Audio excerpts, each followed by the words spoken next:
Hi, my name is Brunker. Joto Fresh Fish, trading as Clean Fish Australia on Saturdays. We're going to show you a few techniques today about what we do to preserve shelf life with products in the restaurant. So we'll start with the mussels. They come in 1 kilo bags these days, so storage is never really an issue. But a really good tip to know if you wanted to preserve the shelf life on them is just remembering sort of the anatomy of them. A bit of fresh water on these guys will keep them closed up, and as long as they're closed up they won't dry out.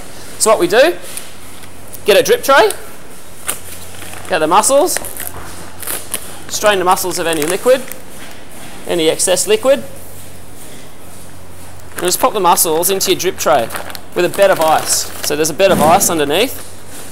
So these are beautiful. These are from Spring Bay, Tasmania. Beautiful, hardy, deep water mussels. They're really tight and closed, but they'll start to gape for oxygen. It's just what they do in a while. So, bit of ice. You start with like a chucks or a tea towel over the top, and then a sprinkle of ice on top of that. So what's happening there is you're going to slowly have a bit of fresh water, because it's fresh water in the ice. You're going to slowly get fresh water seeping onto the mussel. And it'll shock it to close, so it'll stay closed. That's the best way to preserve your shelf life. Keep them turning over, you know, keep an eye on the ice level, make sure it's got a slow drip through it. It's a really good tip. The second tip, which I'd like to show, is a really valuable one, and it's about purchasing. So it's about buying fish whole untouched where possible, which means in this case it's a mirror dory, which doesn't have scales, but in the case of this beautiful North Coast mulloway we have, scale on, guts in, scale on, what we call untouched. So the fish in its whole untouched form you get a much better shelf life out of. Obviously keeping the fish on the bone, having it scaled is not such an issue, but you want to keep it whole untouched. Basically core temperature of the fish stays really stable. Mirror dory, this is not a particularly difficult fish to fillet. It takes a little bit of practice, but it's not a big deal.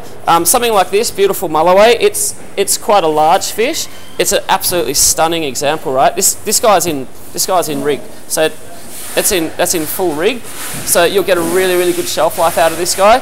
As a chef, you need to know how to clean fish. You know, if you don't know how to clean fish and you're a chef, maybe you shouldn't be a chef, but you'll get a much better shelf life buying and cleaning your own fish whole untouched. The third tip that I'd like to show is storage, and all the chefs can do this. It's very simple. It's cryovacking. Everyone knows how to do it.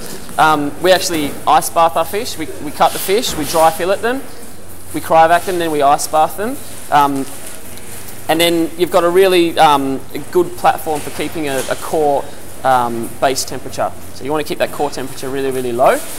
And then in your chiller, or in the case of the restaurants, in the cool room, you want to keep it obviously away from as many opening doors as possible. So keep a really nice steady temperature level. And the bottom of the refrigeration is quite a good idea to keep it as cold as possible. The fourth little tip goes all the way back to processing. So again, we're talking about keeping the core temperature stable, and Vinny's going to demonstrate what we do to do that, which is dry filleting. What we do here is, it's a very simple process. The actual filleting technique doesn't change at all, but we never use any fresh water into the fish while we're cutting.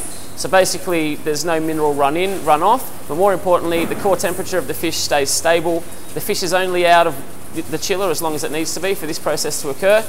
Then it's cryovac'd, ice bathed, and put in the chiller. And you can see how quickly and efficiently it's done. There's no mess. We don't put it through water because the temperature of the water is too high. It'll increase the core temperature of the fish fillet very quickly. And any increase in temperature in the fish's fillet will obviously decrease shelf life very rapidly. Brought to you by Cookers, the future of cooking oils.